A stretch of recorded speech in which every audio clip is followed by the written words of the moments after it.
All right, so next up we have High Tinker Mekkatorque. For the Alliance side anyway, the last 3 encounters are as Horde. So we get to do 6 as Alliance because we're the ones assaulting, and then we get to flash back or flash sideways. And we get to raid as Horde for the end of the raid. So yeah. Unrivaled. Hell yeah. Yeah. Well, I'm a panda, so I'm a panda.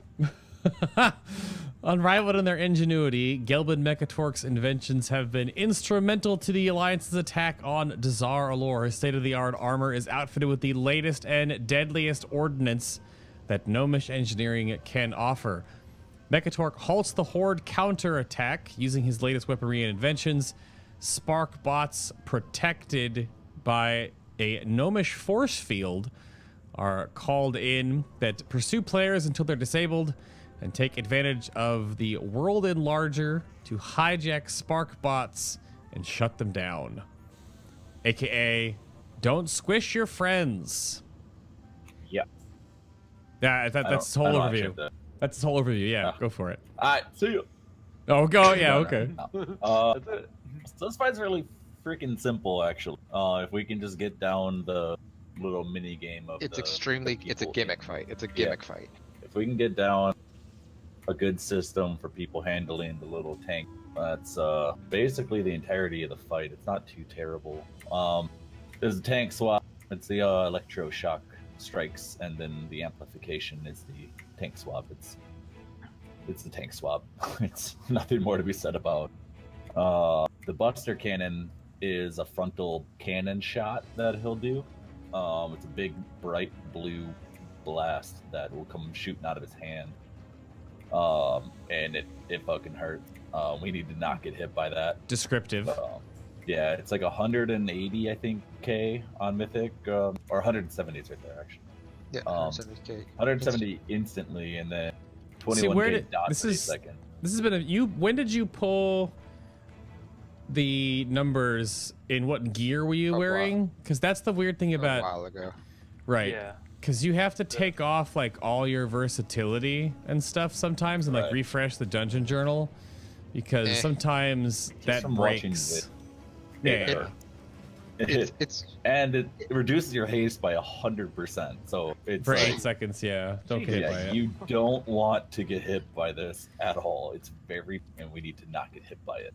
It's does it have a wind up because it's a 1 second blast after the dot? So it's pretty quick. It's kind of dialogue based. He'll like put his arm out like he's gonna blast it, and like you asked for it, and then he'll shoot. Okay. So you can dodge, and it's very simple. The very first one he does, because nothing else is happening. It gets trickier when he co-ops it with other things that are happening later down. Specifically the wormhole generator. The wormhole generator. There's one overlap. We'll get to that. Another very simple thing to handle on its own, but maybe more difficult with overlaps, is the blast off and heavy thrusters. It's like he just poor melee can't stand next to him for a little bit because he's about to blast off and do a shit ton of damage. Sure. And then when he lands, he'll also do a shit ton of damage. This will one shot. So it's kind of Fel Reaver-ish from Hellfire Citadel. Yeah, exactly. They had to run away and yeah. Okay. It's really easy to dodge though. Like there's no excuses for getting hit by this. It's very telegraphed. So I'm gonna die to it. All right, next. So the one, I think it's a pretty interesting mechanic, the Gigavolt that's happening. He's gonna overcharge, or not overcharge, but put a dot on Mythic. It's 3 players. I don't know. I'm sure Heroic will scale. It's a decent dot. It's nothing too bad, but after the dot expires, you're going to explode and do a bunch of damage and put a really heavy ticking dot on the whole raid unless you LOS the raid. So as your dot expires, there's scatter in the room, like some rubble or a giant pillar or something. You just stand behind that and drop your debuff behind there, so you're LOS. And then on Mythic, when you drop that debuff, it's going to leave a circle of shit on the ground that we can't stand it. So we have to be careful about, on Mythic anyways, where we're dropping, and we kind of want to get the easier ones out of the way. just so we leave, or the harder ones out of the way early when there's less. I watched the video I watched about that. Obviously, it only says so much footage, but the gigavolt charge radiation zone never went away. It does not. No. Okay. It's permanent. Yeah, so it's something we'll have to worry about that on Mythic, but yeah, it's like the first one that happens, nothing's going on, so there's no excuse for the player. You have 15 seconds, so the first people who get it should really be off to Narnia. Sure. Their debuffs. They should just get as far away as possible. And it's I think it's a lot better if those 3 people. It's fine if those 3 people put extra dots on each other, but they just can't put it on the entire raid. Like if there's 2 of them right next to each other, I think that's fine. Yeah, and it's like I think the Boomkin POV I have in the doc was he died or she died, whatever, a couple times because some of the rocks don't LOS the other rocks, which we'll need to see in there because they were standing and they just like fell over, and it's because they got hit by the other person and they thought they were LOSable. It seems really finicky. We'll have to play with this a bunch. There's certain times where you're LOSing the raid, but you think you're LOSing the other guy, but yeah, it's just you have to get out is all it is. And there's some overlaps where wormhole generator will suck everybody in, and so you'll have less time to get out because it's like 5 seconds into your debuff. Yeah. So we'll have to haul Bearer. ass. Basically, I mean, even then, or Shaman Totem. it was a Blood DK I was watching who got sucked into the middle, and even he could still make it to the outside. Yeah, I'm sure that's like Windrush Totem would be perfect there, like absolutely perfect there. Yours, Windrush Totems, anything. Pony, you have more than enough time. So that's that mechanic, which again is simple but gets a little more difficult with overlaps from this wormhole generator. Right.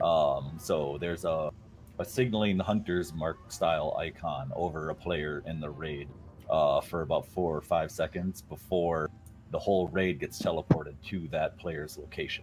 The way they were doing it in the Boomkin POV I was watching, and the other guild ended up doing this too, was whoever is marked is standing in like the middle of the room, so that the people, because there's several overlaps with gigavolt charge, so you want to not screw them over and have them put like in a corner, and they have to run all the way across the map. So you just have the wormhole generator person stand in the middle of the room, and that gives the people with gigavolts the easiest time to get to anywhere they need to go. Also following wormhole generator, there's a very bad overlap about 45 seconds into the fight. I know it's sort of specific, but still, the what's it called? The Buster Cannon shoots very quickly after the wormhole generator, which for Mythic, I'm sure on Heroic and Normal won't be that bad, but on Mythic we're polymorphed, and so we really need a fast mass dispel because several times they had 4 to 5 people dying because they're polymorphed, and that you can't move out of the way of the Buster Cannon. Is everyone polymorphed or just some people? It was like 5 4. people. 4 or 5 people. Yeah, and they only had 18 people in the group, so it might be more, but it was like 3 to 4 people were flying the miscalculated teleport that will leave you free falling in Mythic. You just need to, however you normally don't die from fall, do that. I don't think it's lethal damage, but you want to avoid it if you can. And then the discombobulation is the polymorph that will need a really fast dispel on, because you have it's kind of a, and I don't know if that'll make it to live, but it's 2 seconds or so overlap. You got to get out, and so we need the polymorph people dispelled like freaking immediately. The polymorph would mean that those people can't move. They don't have control of their character. Okay. I didn't know if it was a polymorph where you're just a chicken, but you can move around yourself. If you could, this person wasn't. So that might just be on them. And then, so that's it for like the non-gimmicky kind of normal raid mechanics, I guess you can call them that. And then there's the world enlarger, I guess, is probably the thing to go through first. So that's going to shrink people down and allow them access into these spark bots, which we'll talk about. So he's going to make, it was 3 people on Mythic, and I'm sure, again, Heroic will scale. He shrinks down 3 people, and those 3 people can get into the spark bots. They're at risk of being trampled by the normal sized people, so they have to be really careful, and the whole raid needs to be really careful of these tiny people, which I'm sure raid markers will help a shit ton with that. Right. Just don't walk over any of the raid markers. That's pretty easy. But yeah, they do no damage from the shrunken. And then on Mythic, somebody gets real big. Some big old chicken in the POV that we have here. those people can trample the normal sized people. And if the giant person steps on a shrunken person, that's just a one shot. It's like 1,000,000 physical damage. Yep. So that person needs to be incredibly careful. Just stand there. Yeah, except I think you can get other mechanics. Like, there's a couple times the Boomkin gets big and gets the Gigavolt charge. So he needs to run to the outside while enormous. yeah. So that sounds terrifying. Just make a path. Yeah. Coming through. Yeah. HDS. Yep. What if you use flap and you don't touch the ground technically? Maybe. Genius. Spicy.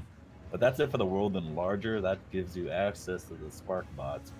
The gimmick of the If you're fight's shrunk. big thing. If you're shrunk, yeah. Yeah, the enormous person deals damage because they have a short damage and it's 10% more damage. Yeah, 40% increased healing, 40% increased damage. Oh, you're It reading should be 40? 10. It says 10 in the journal. That's why I'm making sure. Oh, yeah. sorry, never mind. My bad. I thought it was Damn 40. it, Kate. Um, Yeah, it's like a minimal benefit, but a pretty serious.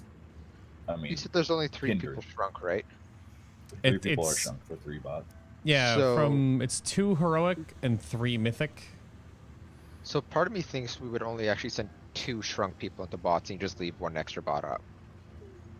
Well, Oh, you don't want to do that because of the little whirring thing or whatever it's called, the wind up. To wind up? Yeah, the wind up. The bots get a passive buff the longer they're up from wind up, where they gain haste and move.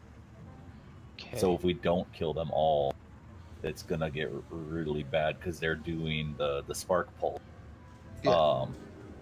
Because in transition, you could have little people inside the bots, couldn't you? Still. So it was getting weird because they were the people in the bots, and this might be a bug on PTR. There was one in the second video I have. They're in the intermission, so you can see all the exploding chickens and whatever. We'll get to that. But somebody's in a spark bot and gets destroyed by that. So I think you're still susceptible to like the world mechanics while in this bot. Okay, Which well, we'll come seems back to that absurd. then. We'll come back to that. Yeah, I hope that's not the actual case because that's really unfair since we can't control where the spark bot goes. It is what it is. Basically, the spark bots kind of roundabouting to this. They don't take any damage. We can't just kill them. They have the force field, and then they do the spark pulse, which is the 8-yard around them. So you can't be in this force field. They're gonna take a crap ton of damage, and then it does randomly a big old, not big, but 30k burst on the raid, which is I'm assuming affected by the hate. So that's why we want to kill them. And then so the way you deal with the spark bot, since you can't kill them, is you have the shrunken people get in them. And so when you're in them, there's colors above your head, one at a time, that on heroic and normal the whole raid can see, but you can't see. And then in mythic, only the people in the bots can see the other bots' colors. So it's more focused in having personal responsibility for the people in the bots, because you have to call out. And this is where we'll have to watch a lot of VODs and see how day raiders do it. Like, hopefully they come up with a good way to do this. Is communicating effectively in like a certain order, going around the house. So like me, Tolan, and Dadkey are in. I call out Tolan's color, and Tolan will call out Dadkey's. Dadkey calls mine, and we'll just cycle around because we have 20 seconds to get it done. And if we fuck to it input up, each color. yeah, multiple times. It's not just a one and done. Yeah, it says 3 times disables them. Yep. So on heroic, we can just have Caver calling all that shit or something. But like in mythic, it needs to be up to the people in there. So it's just kind of a Yeah, like, I was people gonna can't just pan. I was gonna ask about if we wanted to practice that from the beginning, if that. Probably, yeah. But it's only yeah. two. But 2 people in the spark bot is really easy. It's just that you each call a color, and that color knows that that's the other spark bot. The issue in mythic is that you have to either have a priority or have like a weighted list of just, who like- calls to who. You do raid frames, and you go like in chronological order in raid frames from like first person in the raid to the end, and you go down the list. That could And you work. keep going down the list to But the my- person. At least that's how I think of it. Right. I mean, there might be a raid marking system that can assess with this, or there'll be a weak order that Gotcha. pops up and puts us in a list, I imagine. Yeah.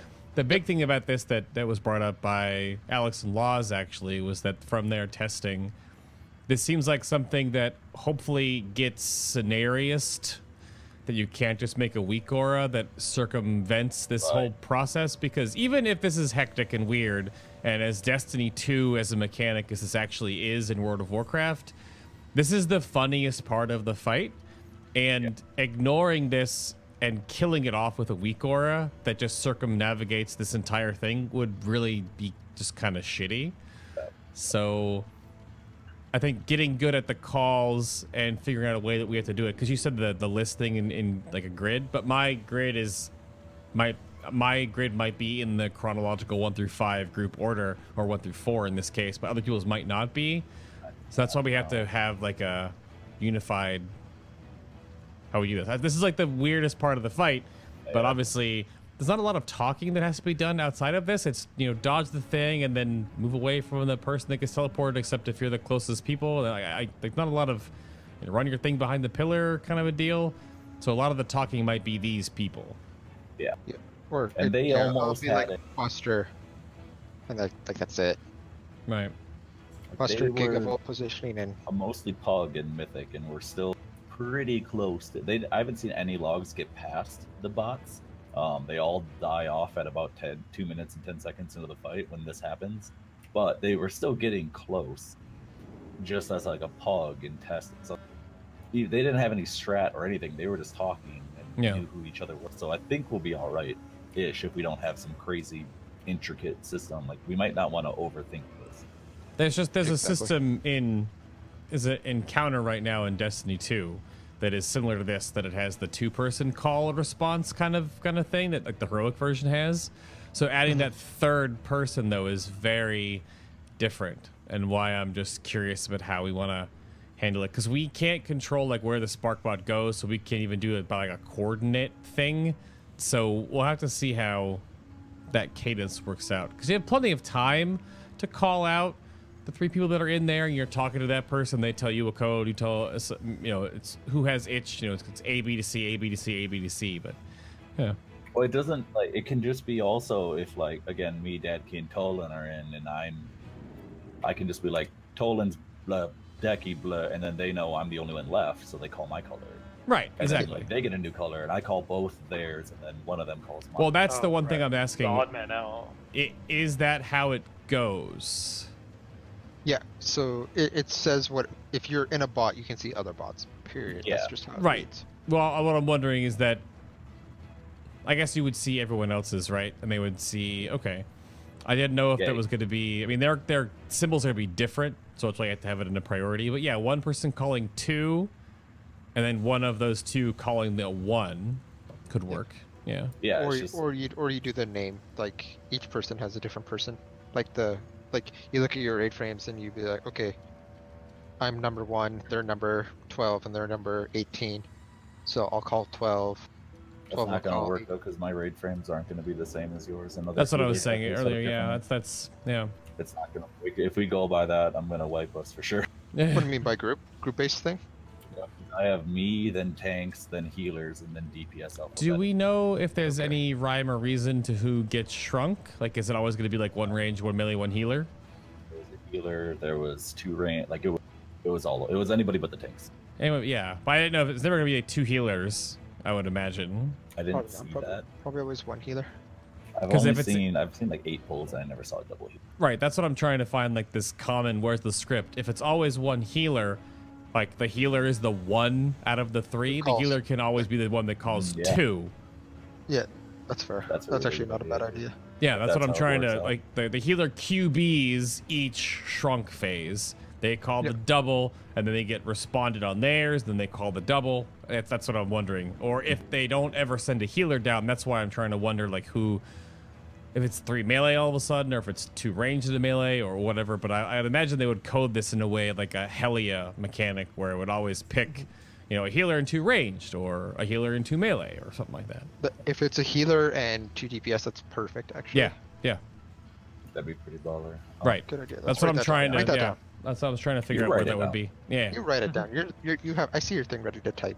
Yeah, I'm talking about mechanics. Okay, I'll write it down. You write it down. We're going into the intermission, which is pretty dumb in my opinion. I don't really know why it's here. You just dodge sheep. It's probably for lore. Just like exploding sheep. That's all. It's a bunch of reticules on the ground that you don't stand in or you're gonna die. Yeah, so he lifts off at 40% health and assaults players from the air. It's like Illidan, but instead of awesome fell things, you're fighting sheep. This is really dumb to me. I don't like this, but it's simple. It's a classic gnomish thing. Yeah, sure. But like it actually is pretty wild. So on heroic anyways, and mythic's probably one step up. There's like 5 to 6 sheep that you have to dodge, which each have like an 8-yard reticule that bombs an air. So it's quite a bit of no-go space. And then each sheep explodes into like 8 to 9 shrapnels, which kind of radiate out from that, and you can't hit those or you take a bunch of damage. So it's actually quite a bit of dodging, and the Gigavolt and World Enlarger still happens, so it's kind of just a shit show. Well, that's what I was wondering. So how long does the phase look like it'll last? Because the other question that I had was... Probably a minute.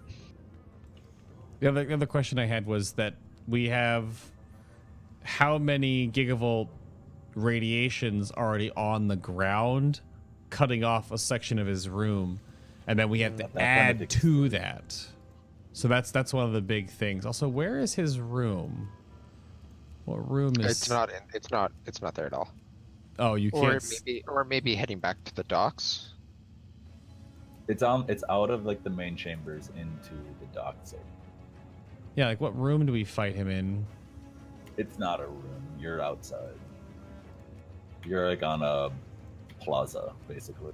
Right, but it's weird because the Alliance Dungeon Journal for the maps doesn't show the Horde bosses, so we don't see where they are located. Is it on the Zocalo map? Is that where we fight him? Which is like the main section of the front? Yeah, from my familiarity with the Hordes, what you just said sounds about right. It's the top part. It's like it's like the town area, but I don't know if it's it may be back in the port, wouldn't it? It's above the port because you're on your way down to the port. Like Mekkatorque is holding off the Horde type thing, and while they try to make their way to the dock. So sounds like it would be in the Zocalo then, which is the frontal section of the pyramid and like the shops, or where the big Bronte boy walks around when you're in the yeah. It's a pretty small room. It's not big. Well, I'm looking for because the room has a pillar in it. I don't see any pillars here though. That's why I'm curious. There are off to the if you're looking towards. Yeah, where's your? Let me pull up your video link real quick. Yeah, just look that up. Yeah, it looks like it's also the blood decay from heroic. Which it is. It is on the south. Well, you look at the mini map. It's the southern edge of the. Wait, is it the southern edge? It's the southern edge of this. That's what we said. It's the Zocalo. Damn it, no, it's the same area you fight Grong. It's the very first. It's the front gate. Because they see on the minimap the east pathway is that straight.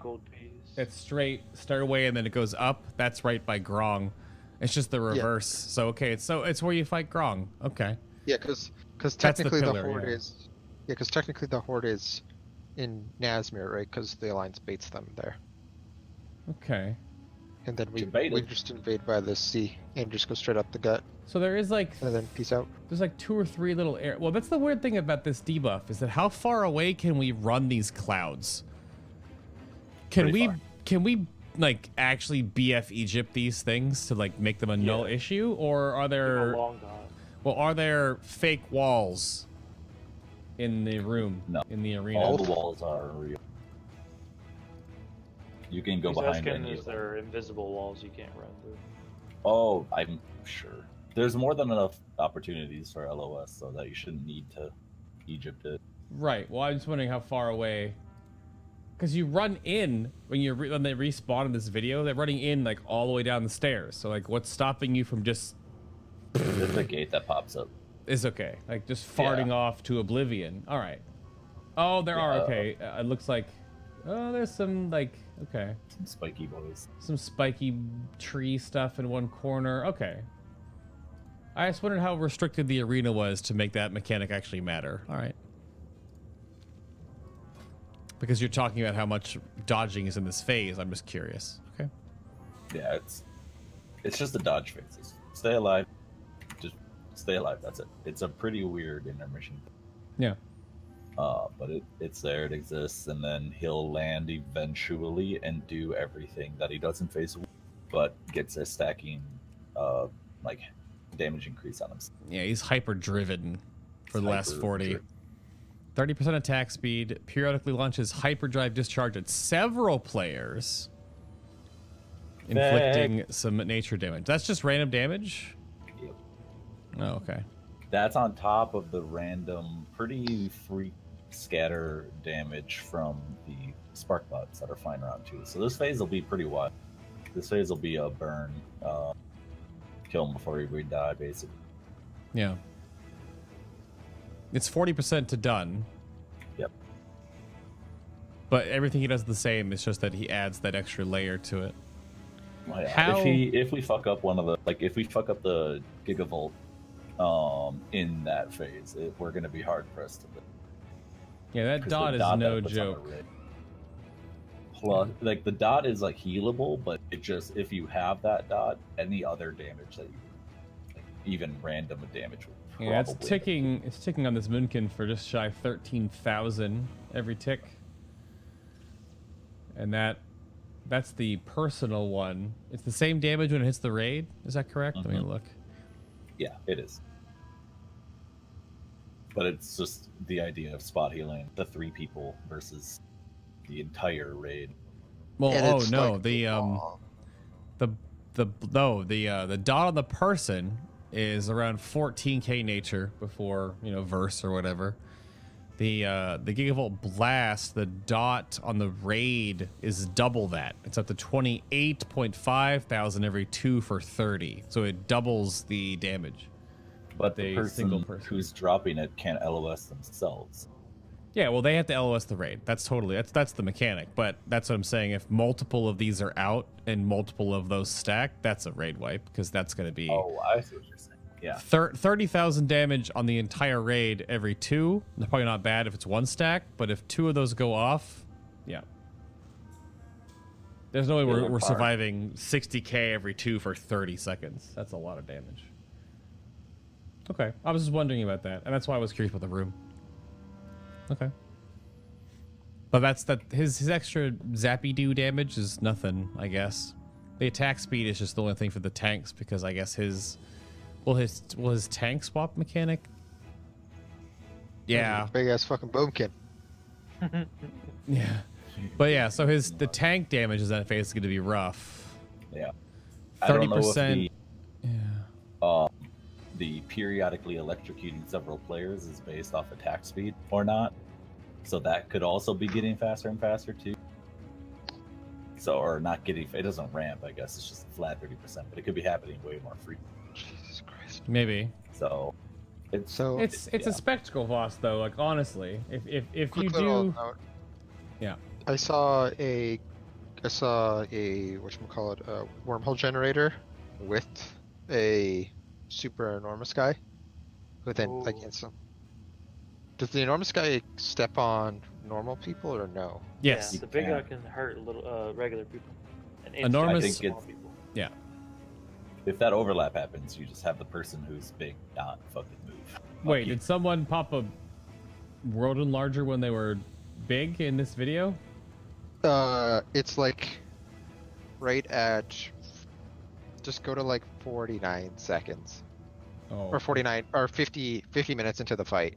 50 minutes into the fight. That's a little different. 50 there. minutes into the fight. That's a Or 50 long minutes ass into fight. sorry, Into this 50 minutes into the VOD. Wormhole, World Enlarger, and Gigavolt. Good luck. Yeah. Huh.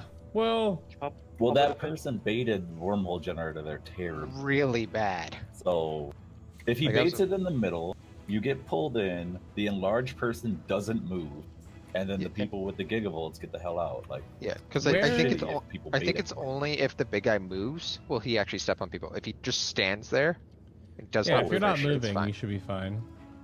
I'm not seeing the wormhole generator target in this. Who It may have been It's changed. targeted? It's like a lightning-y, like, I don't know, ball of lightning over the top of the person, from what I saw. Oh, I caught it a couple times. It's not a great indicator. but they teleports all players near the targeted player's location, but no one is where they get sent. Like, no one is, unless it's targeting this dead person that we're watching. Is that what's no, I happening think- here? I think it targeted the guy who had the bomb. Wormhole generator. Oh, yeah, you're totally right. The guy has the bomb. He's running away, and he has the spark of lightning over his head. That's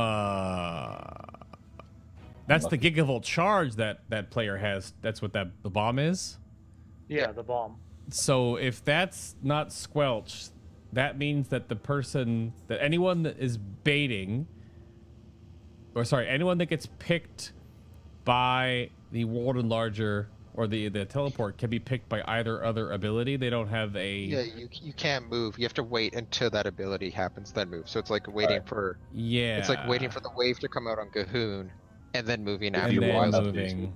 If you want a visual for the wormhole generator, on the other VOD, the heroic testing VOD, at 12:42. That's the DK one, right? Yeah, the DK one, the second VOD. Right at 12:42, just pause it. You don't need to play it.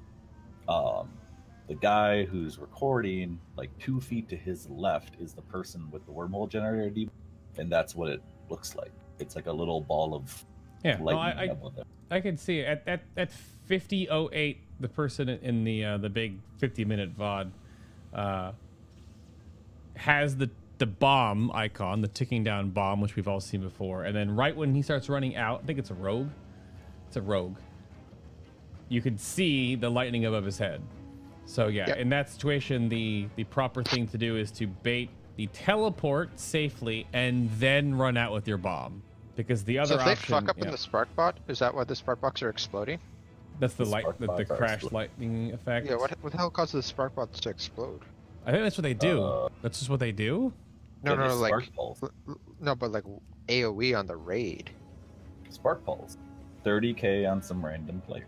Yeah, it's called, inflicts up to like 78,000 nature damage and stuns all players within 8 yards for 4.5 seconds. And then it does AOE damage to the raid. Okay, Yeah, I there's get the inside damage, which is a lot, and then there's I exist, so I'm doing some damage. And Gotcha, for the gotcha, spark gotcha. pulse is what you dodge. This is why you want them dead as quickly as possible. Yeah, Okay, that makes sense. because that's going to stack. I'm assuming that's going to come out faster and faster the more wind-up stacks it. Yeah, exactly. All right. So you that just makes sense. this is a very rough ranged fight. It's funny how we talked about King Rosticon being like, bring all the ranged, but Yeah.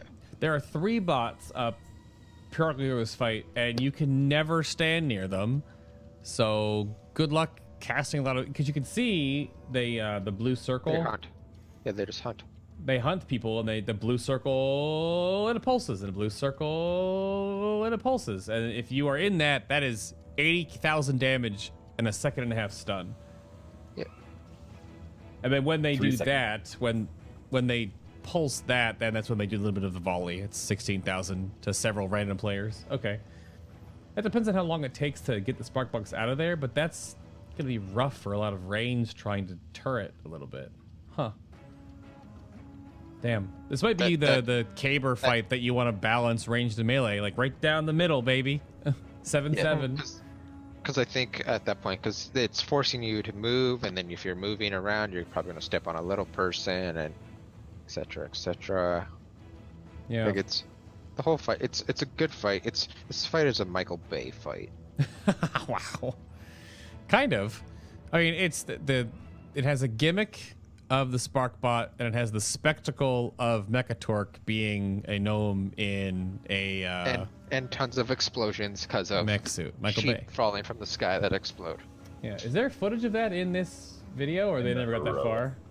They never got there in Mythic, but in the Heroic VOD, because the Mythic mechanic is what exactly? There's no Mythic mechanic specifically. It's just that it's 3 Enormous. bots, not 2. The World Enlarger makes somebody really big. And the World There's Enlarger is 3 huge. bots instead of 2. You, in Heroic and Normal, everybody can see the colors. And Mythic, only the people in the bot. And Mythic is the poop on the ground from the Mythic is shit on Gigavolt the charge. ground after, Okay. yeah. See, this has a lot of Mythic additions. They definitely just said F it with Rostacon then, because they didn't add anything. Except that one, the range. But yeah, that seems so strange. Mekkatorque's first encounter in anything in World of Warcraft besides some story has to be something this flashy, so I'm with it. That's what I said before when we were talking about this like weeks ago, is I said that he feels to me like a Dark Souls style spectacle boss, where it looks crazy, but not that hard. It just has a lot of flair. The thing, like phase 1 is basically phase 3. Just he has a haste increase. Like that's it. Yeah. So Yep. it's just pretty simple. do the dance, do the intermission, do the dance, done. How long of a fight are we looking at here? Because it's going to be a little bit slugfesty, because at any given time, 3 people are doing nothing. Well, the thing is, on Heroic, you can pad off the spark bots to like generate more stuff. Yeah. But on Mythic, you can't do that because you'll kill yourself. Oh yeah, what's that So, called? Let me double check. Another Mythic. Spark Oh, Shield. that's right, Spark Shield. The Spark Bot is surrounded by a Spark Shield that reduces all damage taken by 99% and reflects nearly 50,000 nature damage to all attackers. Yeah. So don't hit Does them. that not exist on Heroic and Normal? It's a it Mythic doesn't. only thing? Oh, wow. Spark, Heroic, it's called Gnomish Force Shield, reduces all damage taken by the wearer by 99%. So the damage reduction is there. It's just, it's the, what I wonder about this is which applications of things reflect damage. Like if I crash lightning into it, do I reflect damage? If my I-beam hits it, that would obviously reflect. But if my Blade Dance hits it, does that reflect? Because I bet it would. that's a pain in the ass. Because then, like, if Decky, if you're sunfiring him and your sunfire hits the bot into the boss, do you reflect back at yourself? You know? Hope not. Because those little things like that is a I wonder lot if of. it reflects up to 50k.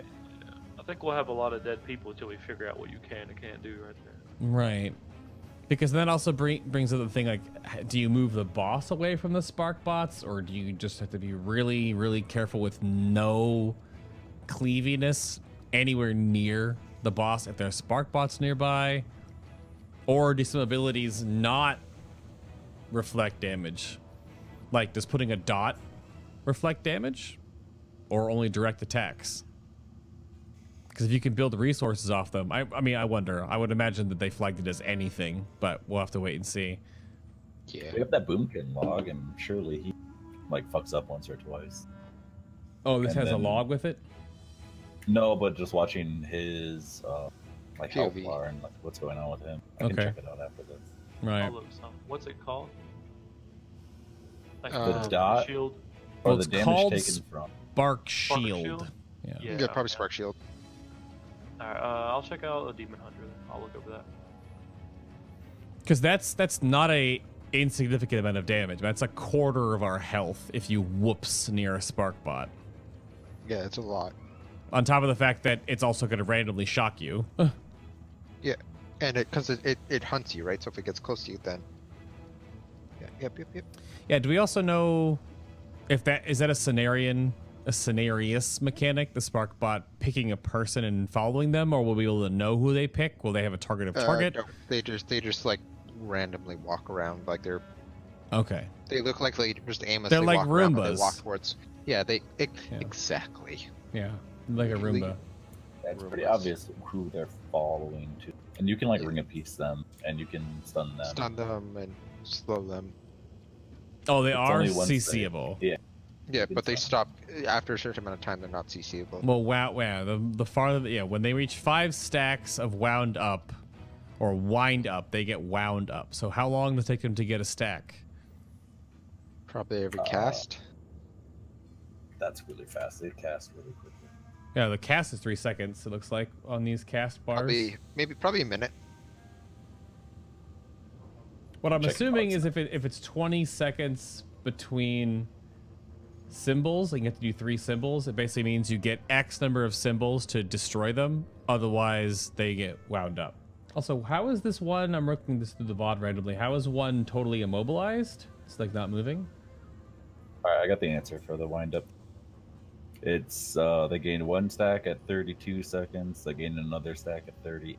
Another stack at 44. So it looks like every 6 seconds they're getting a stack of wind up, and it takes 5 for them to become wound. Wait, so if you input a, does this boomkin ever go into a spark bot in this VOD? No, but in the blood decay they do. That's what I want. Because what that sounds like to me, then, when does the blood decay get sucked in? Pretty early. I didn't watch the whole VOD of that.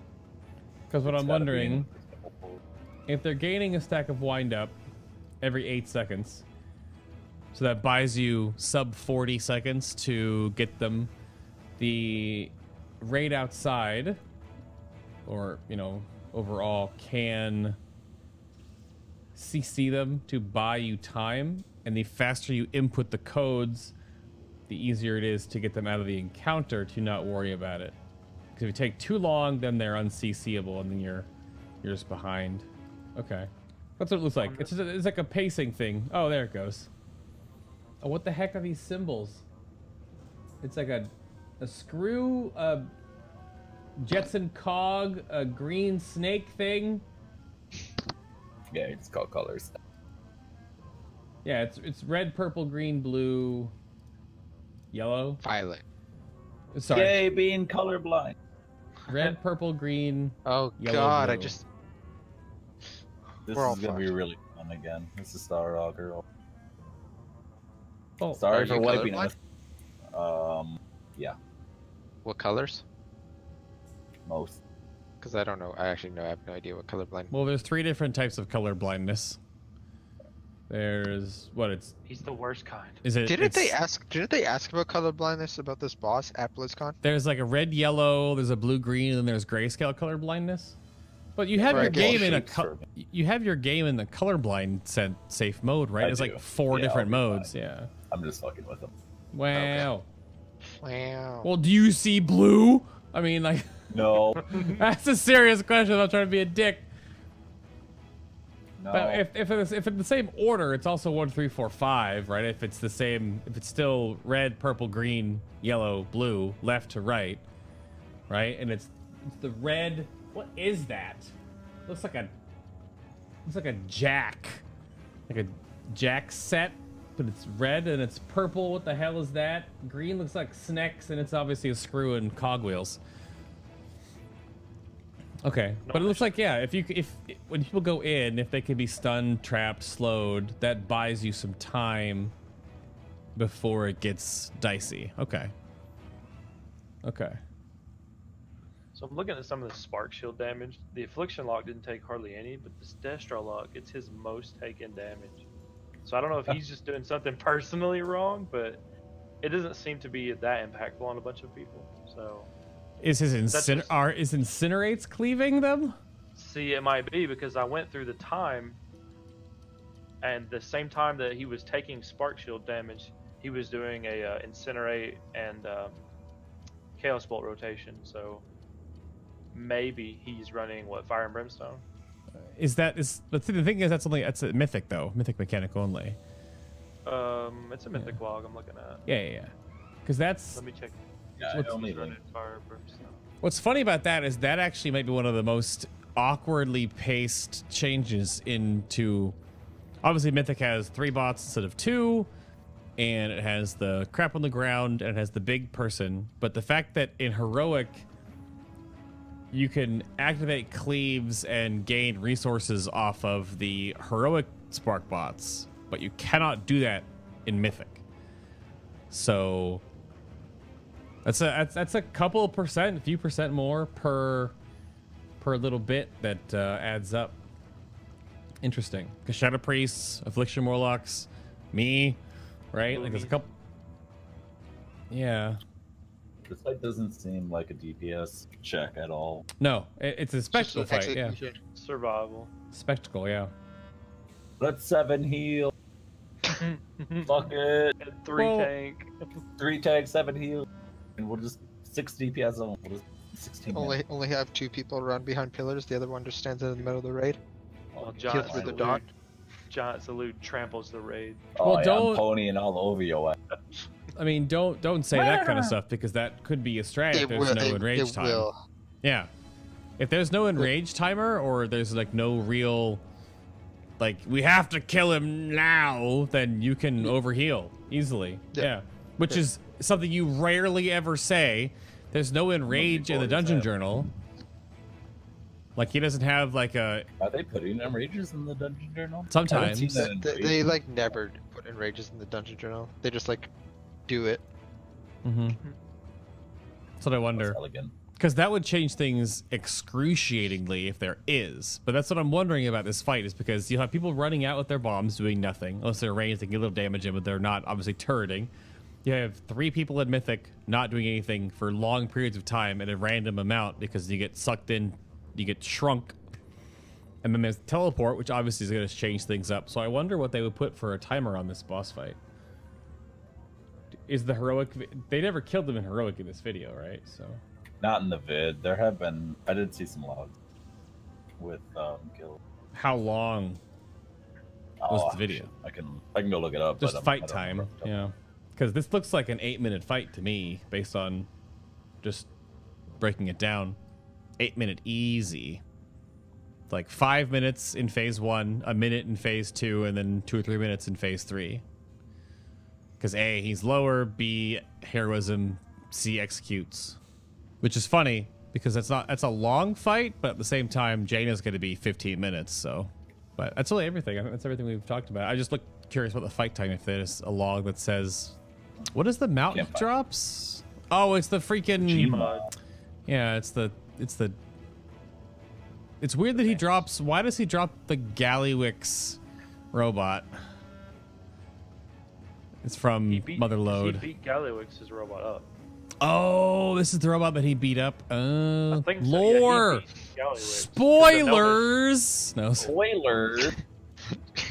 I'm colorblind. I left that stuff in. What does that do with anything? I left the notes in for what you put at the very bottom there, Sloot or Daki. That was Daki. I was on that. Oh yeah, it was him. What color is it? I left it in, put it in the Discord thing just for you. The longest pull I've seen, I haven't actually found the kill log. I can't remember what guild it was from. The longest one I've seen on heroic is 4.5 minutes, and I'm guessing that's past intermission. That's 4.5. That's like under 5 minutes for heroic kill. Not a kill yet, no. What percentage of the boss at? The actual kill. Fuck, I should look that up. Oh yeah, what's the boss percentage? What, on screen? Yeah. Yeah, it's the robot mech suit from Motherlode, but it has Christmas lights on it, and freaking Gallywix's fat face on the shield. Yeah. Where did he get that door from? I don't know. It's like a cell door, kind of, but it's got gems encrusted in it, and his damn. This looks like it's a goblin thing. We don't want a goblin. Oh, it's a goblin vehicle. It's not a gnome vehicle. I guess we'll get the gnome vehicle in the gnome dungeon. I can't find it. Shit. You can't find the. I'm just curious how long the fight's gonna be. In this one, it's what 2.5 minutes, and they did 22 million, and I think he has about 90 million. So I think Bay's right, around 8 minutes maybe. Okay. I don't know. Seems like a good estimate. Because again, I'm going back to Caber's thing about overhealing. That's what I'm just wondering. Like if we just start this fight with 5 healers and just kind of roll with it. Yep. Yeah. But that'll be like, this will be after we watch Method stream, right? Like that's, we'll know more about this fight after watching the big boys get to it. Yeah, I mean, this is kind of like much farther in. Yeah, I mean, this is an inside baseball topic, but I mean, we're only shooting for the first 3 the first week anyway, 3 to 4. Yeah, 3 to 4. Yeah, 3 to 4, the first reset. Yep, full clear first week. I mean, first or I leave. The historically, based on the old Deer stuff, depending on how tuning goes, this is still going to be a one reset kill. Like the top guilds will get 2 Stormwall Blockade, if not 2 Jaina in the first reset, and then Jaina will fall after the first Tuesday after. So, like raid race done by 7th, 8th kind of a deal. Woo. Well, okie doke. That's gonna do it for Boss 7, High Tinker Mekkatorque. Which again, for the Alliance, we do the first 6 encounters as the Alliance, and then the final 3 encounters we actually do as Horde, as a sort of flashback, flash sideways mechanic. Whereas the Horde do 3 bosses as Horde, and then 3 as Alliance, and then 3 as Horde again. So we be interesting to see how that works out, playing as like orcs and trolls and other such uncivilized races. We'll have to see. Except Tauren. Tauren are the only civilized race on the Horde side. Confirmed. But that is High King. High King? I guess he's High Tinker. He's also High King, right? Isn't he King? No, Morgan? That's Mekkatorque.